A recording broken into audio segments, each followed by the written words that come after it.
গরুর মাংস, হলুদের গুঁড়া, মরিচের গুঁড়া, পেঁয়াজ কাটা, লবণ, আদা বাটা, রসুন বাটা, ধনিয়া গুঁড়া, জিরা বাটা, তেজপাতা, এলাচ, লং, কাঁচামরিচ, সরিষার তেল এবং মেজবানি মাংসের মশলা। প্রিয় দর্শক, মেজবানি গরুর মাংস তৈরি করতে কি কি উপকরণ লাগছে আমরা জেনে নিলাম এবং দেখলাম যে উপকরণগুলো কিন্তু বাসায় সবারই থাকে। চলুন আমরা এবার রান্নাটা শিখে নিই। আপু, আপনি স্টার্ট করতে পারেন। ওকে আপু, প্রথমে আমি চুলাটা জ্বালিয়ে নিই। জি।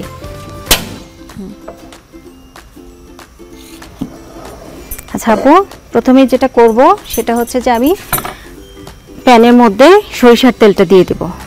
এটা সরিষার তেল ইউজ করার জন্য কোনো স্পেশাল কারণ আছে নাকি? জি আপু, অবশ্যই। এটা যেহেতু পুরনো একটি রান্না, ঐতিহ্যবাহী রান্না, তখন তো সরিষার তেল ইউজ হবে। জি জি, অবশ্যই। সরিষার তেল ছাড়া আসলে এটার আসল যে স্বাদ সেটা আসলে আসবে না।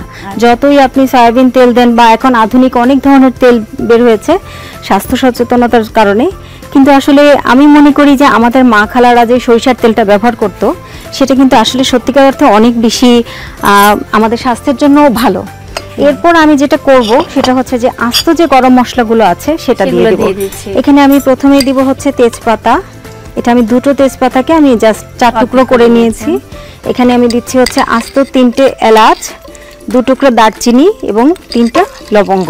আচ্ছা, দেওয়ার পর স্পেসিফিক আপু বলে দিয়েছেন কতগুলো গরম মশলা কতটুকু আন্দাজে দেওয়া হয়েছে। এরপর আপু আমি পেঁয়াজ কুচিটা দিয়ে দিব একই সাথে। গরম মশলাটার সাথে সাথে পেঁয়াজটাও ভাজা হতে থাকবে। আচ্ছা, এখানে প্রায় 1 কাপের মতো পেঁয়াজ কুচি আছে। এটা এখন আমি একটু তেলের সাথে হালকা একটু ভেজে নেব। খুব বেশি সময় ভাজবো না, কারণ যেহেতু এটা গরুর মাংস অনেকক্ষণ সময় রান্না হবে, তো রান্না হতে হতে পেঁয়াজগুলো আসলে এমনিতে গলেই যাবে। তো মশলাটা যেন তেলের সাথে একটু মিক্সড হয়ে যায়, গরম মশলাটা, সেটার জন্য আমি একটু হালকা একটু ভেজে নেব। আচ্ছা, এরপর আপু এর মধ্যে আমি এখন একে একে আমার বাটা মশলাগুলো দিয়ে দিব। এখানে প্রায় 1 টেবিল চামচের মতো আদা বাটা আছে। আদা বাটা, জি। সাধারণত 1 কেজি গরুর মাংসের জন্য 1 টেবিল চামচ আদা বাটাই লাগে এবং রসুন বাটাও একই পরিমাণ লাগে। গরুর মাংসে আদা এবং রসুন সম পরিমাণে যায়। জি। এখন আমি এই জিরা বাটাটুকু দেব। এখানেও প্রায় 1 টেবিল চামচের মতো আছে। আমি সবটুকু দিয়ে দিব। তাহলে দর্শক, আমরা আদা বাটা, জিরা বাটা, রসুন বাটা সব 1 টেবিল চামচ আন্দাজে দিয়েছি। এবার আমরা কষিয়ে নিচ্ছি মশলাটা।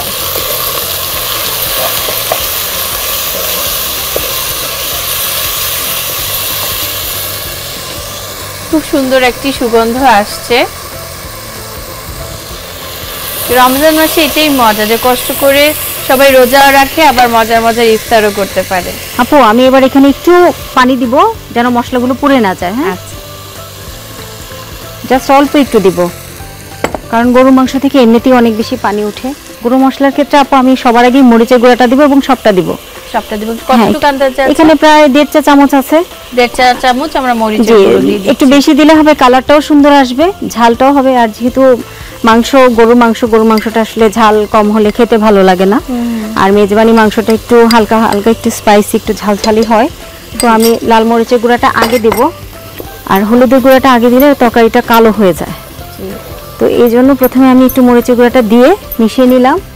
এরপরে যেটা করব, আমি হলুদের গুঁড়া দিব। হলুদের গুঁড়া খুবই অল্প, জাস্ট সমান সমান 1 চা চামচ, জি 1 চা চামচের মতো দিব, আমি খুব বেশি দিব না। আচ্ছা, ধনে গুঁড়াটা দিব আমি একটু বেশি, 1.5 চা চামচ।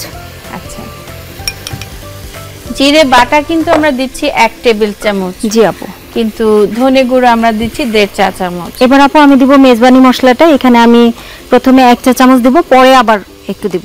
আচ্ছা, এখানে আমি 1 চা চামচ দিচ্ছি।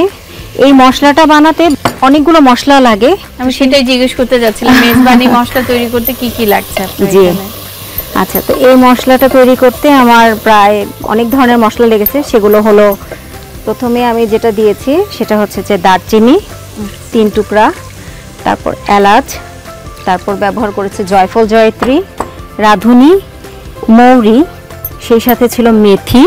এগুলোই আর কি। এই সবগুলো মশলাকে হালকা করে ভেজে তারপর হচ্ছে গুঁড়ো করে নিলে এই মশলাটা তৈরি হয়ে যাবে। তো চাইলে একটু বেশি করে সারা বছরের জন্য সংরক্ষণ করে রাখা যায়, যখন খুশি তখন বানিয়ে খাওয়া যায়।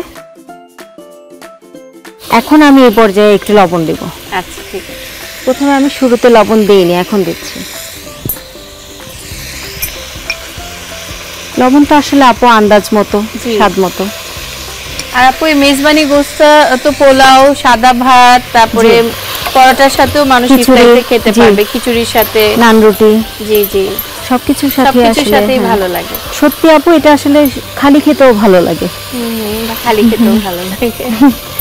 মানে ইফতারির টেবিলে আমরা অনেক রকম আইটেম পছন্দ করি, ভাজা পোড়াও চাই, কিন্তু এরকম একটা মেজবানি গরুর মাংস যদি তৈরি করা হয়, সাথে পরোটা, লুচি, পোলাও, ভাত, খিচুড়ি বা নান রুটি যে কোনো কিছু দিয়ে কিন্তু আমরা খেতে পারি। মানে সহজে একটা মিল তৈরি হয়ে যাচ্ছে। জি আপু, এখন আমি আগুনটাকে একটু কমিয়ে এবার ঢাকনাটা দিয়ে বেশ কিছুক্ষণ সময় ধরে রান্না করে নেব। আচ্ছা, পানি আমরা পরে দিব? জি আপু, পানি একটু পরে দেব। আগে গরুর গোশতের একটা পানি উঠে, সেটা উঠুক, তারপরে আমরা পানি দেব।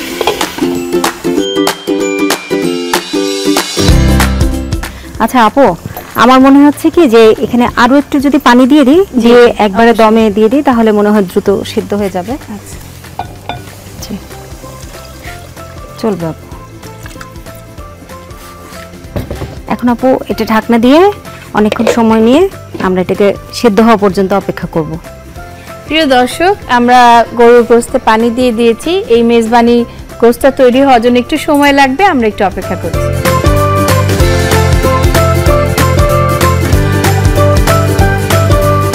বাহ, কত সুন্দর একটি সুগন্ধ পাচ্ছি আমি দর্শক। জি আপু, আমি চুলাটা এখন বন্ধ করে দেব। হ্যাঁ শিওর। তো আপু, এটা যেহেতু আমাদের ঐতিহ্যবাহী একটি রান্না, তো সেটার জন্য আমি এটাকে সার্ভ করার জন্য একটি মাটির পাত্র নিয়ে এসেছি। বাহ, খুব সুন্দর লাগছে দেখতে। অলরেডি পরিবেশনটা অনেক ইম্পর্টেন্ট একটি বিষয়। আমরা যখন খুব কষ্ট করে একটি রান্না করি, তাই একটি সুন্দর পাত্রে যখন পরিবেশন করি পরিবারের সবার সামনে, তখন তা আরো সুন্দর লাগে, সবাই আরো উৎসাহিত হয়ে যায় তার স্বাদ গ্রহণ করার জন্য। আপু অনেক সুন্দর করে একটি মাটির পাত্র এনেছেন এবং তাতে মেজবানি গরুর মাংসটা ঢেলে দিচ্ছেন। দেখতে কিন্তু দারুণ লাগছে। আপু নান রুটি নিয়ে এসেছেন এটার সাথে পরিবেশন করতে। বাসায় ইচ্ছা করলে লুচি, পরোটা, পোলাও, ভাত এগুলো দিয়েও কিন্তু ট্রাই করতে পারেন। খুব সুন্দর লাগছে দেখতে।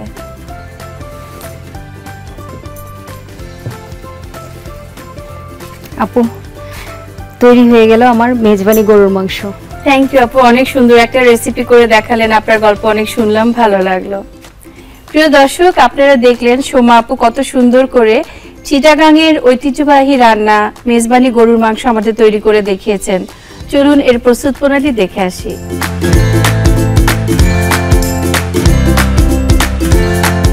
প্রথমে চুলা জ্বালিয়ে প্যানের মধ্যে সরিষার তেল দিয়ে সবগুলো গরম মশলা দিয়ে, তারপর 1 কাপ পেঁয়াজ কুচি দিয়ে হালকা ভেজে মাংসগুলো দিয়ে একে একে সকল বাটা মশলাগুলো দিয়ে দিতে হবে এবং খুব ভালো করে কষিয়ে নিতে হবে।